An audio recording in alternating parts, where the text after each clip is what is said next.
To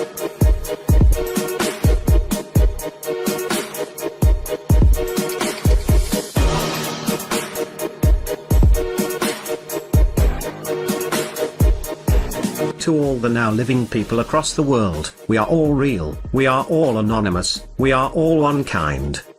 Evil is upon us. Through our own greed and blindness, we have allowed this extinction. You, we, us, can fix this. Our fundamental existence is at risk, the decimation of our atmosphere like Mars, from the trickery of chemicals of the rich, evil, greedy, and corrupt people. This is not a message, but a world alert, a reminder that ignorance is futile, for existence with no magnetic shield, to demand all attention on this crisis. This is not an operation, it is a duty. CERN is a 16-mile electrical magnet, several times stronger than our Earth's magnetic field.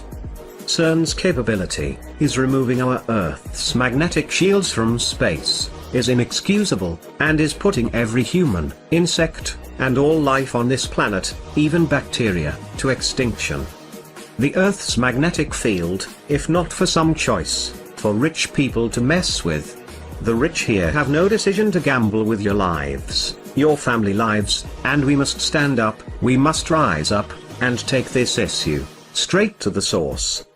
There are thousands of documents online, which display the facts about this tragedy to Mother Earth. Mars is a prime example of life that can exist with no magnetic field. The common sense of making a magnet more powerful than the Earth's magnetic field will disrupt it. Their research is not for feeding life, and not love. This evil is for the destruction of life as we know it. CERN's actions are in violation with the code for life and existence. Immediate attention to the extinction issue is not a demand, but a given knowledge for action. Displays of the goddess of destruction, on the grounds, is proof of their love for humanity, is extinction. It is the will of everybody of this earth, to fight evil. We are a gift of the universe, our support and ignorance to this issue, should move your emotions to drop all other issues. For without air, we will all choke the painful death of greed and evil.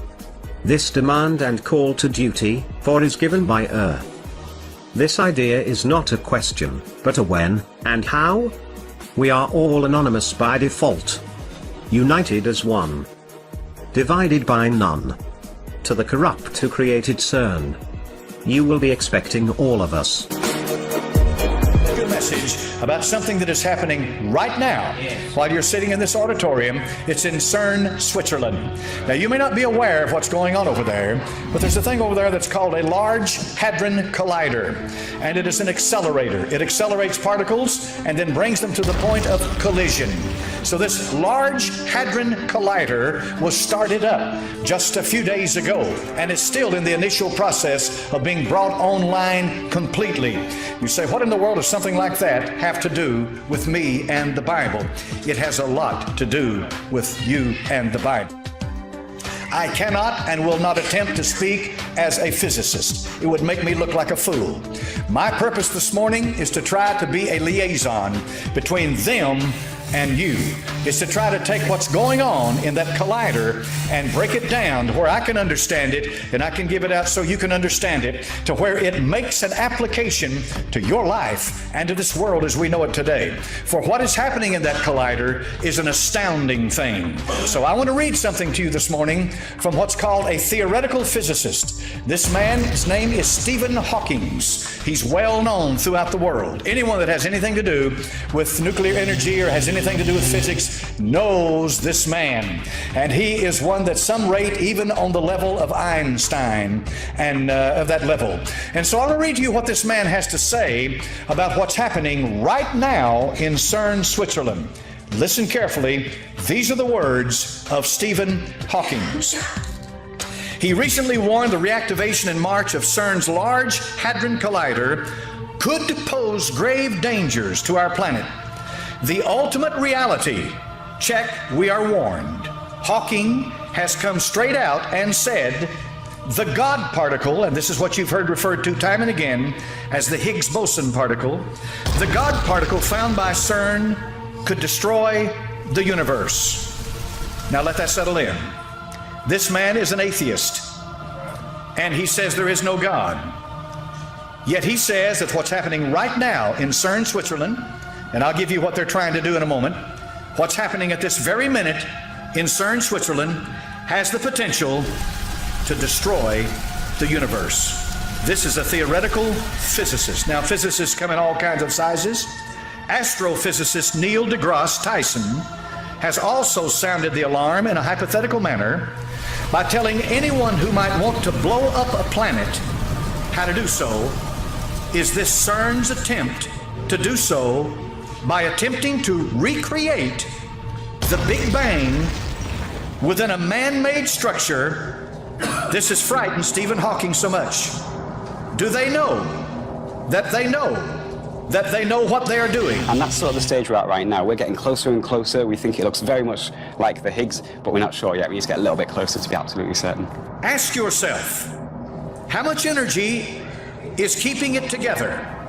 Neil deGrasse Tyson told co-host Eugene Merman on his Star Talk radio show, then you put more than that amount of energy into the object, it will explode. Now, I think I've got your attention. I've quoted two physicists. These are scientists.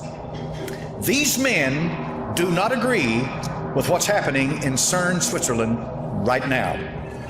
There is a 17-mile-long accelerator that lies 300 feet beneath the surface of the ground.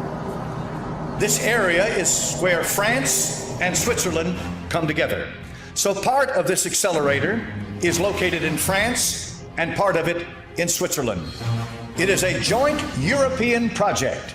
The United States of America is there as an observer, but the brain power that's going in to this experimentation originates in Europe. They are attempting to recreate what they believe happened that brought all of this into existence as being the Big Bang. Now, you and I know from the book of Genesis, chapter number 1, that in the beginning, God created the heaven and the earth. He spoke it into existence. They are finding things, and this is what's important for us to understand today. They are discovering things that they did not expect to discover as they get deeper and deeper into this experimentation and development and research and so forth. They are beginning to find out that there is a whole lot more to the creation than they had ever given thought to before. They're beginning to find out that there's something going on here that boggles the human mind, that literally blows us apart when we try to even comprehend what's happening. This 17-mile long underground tube that is located there in Switzerland has, I think, 4 or 5 different points where they collide with, some say, protons and maybe something else, but particles that are being moved at or above the speed of light inside this collider. Now, for your information, there is one near us in Oak Ridge, Tennessee, but it is not nearly as large as what we're dealing with here. And apparently, the larger the collider, the more speed that they can attain, and the more they're able to get deeper into what they're looking for. They're looking for the very building blocks of what brought all of this together. To give you an analogy, let's say you have a house. You observe that house, it's beautiful. You think, my goodness, let's see how this is put together. And so you start taking the house apart and you expect to find nails, but instead you find glue. That fascinates you that much more because you find glue holding this house together. You wonder to yourself, what was this glue like before its hardened state? Because you see, once the glue glues the things together, it hardens, solidifies. They want to know what the glue was like in its liquid state. So they're going through this to go back to that point to where they can separate and find out what this was like then. And by doing that, of course, they can build on the information and knowledge that they attain. Now, what's going to follow in the message this morning is the implications of what's going on. But let me give you just a little bit of what has been happening